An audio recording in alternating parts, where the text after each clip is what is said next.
कहानी एक चूहे की। एक चूहा था निक्की। वह अपने माता पिता के साथ एक गोदाम में रहता था। बहुत चटोरा था। खा खाकर वह बहुत मोटा तगड़ा और आलसी हो गया था। उसके माँ पिताजी उसकी ज़्यादा खाने की आदत को लेकर चिंतित रहते थे। उन्होंने कई बार उसे समझाया कि बेटा, ज़्यादा खाना अच्छी बात नहीं है। निक्की को यह अच्छा नहीं लगता। वह बहुत चिड़चिड़ा हो गया था। एक दिन उसने घर से बाहर निकलकर दुनिया देखने की ठान ली। तब निक्की बाहर की दुनिया का आनंद उठा रहा था। तभी एक कौवा उस पर हमला कर दिया। डर के मारे निक्की गिरकर लुढ़कने लगा। निक्की को लुढ़कता देख कौवा घबरा गया और कौवा दूर चला गया और इस तरह निक्की की जान बच गई। निक्की ने घर आकर अपने माता पिता को सारी घटना सुनाई।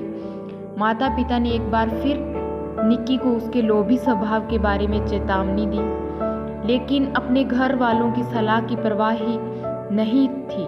फिर गर्मी का मौसम आ गया। उनकी गोदाम के अंदर गर्मी सहन नहीं हो रही। वह खुली हवा में सांस लेने के लिए बाहर आ गया।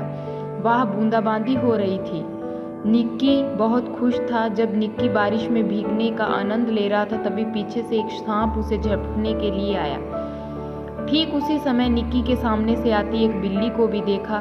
दोनों तरफ से आया संकट देखकर निक्की हताश था। निक्की इतना मोटा था कि भाग भी नहीं सकता था।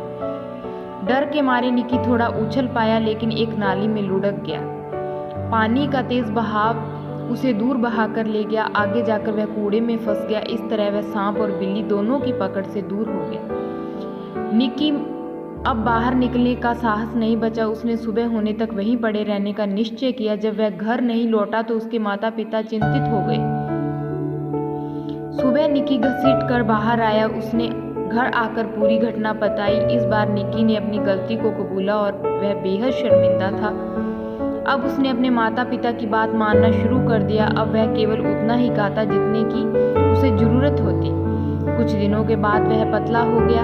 अब वह अपना बचाव खुद कर लेता है। उसके माता पिता भी उसे अब खाने की तलाश में अपने साथ बाहर ले जाते हैं।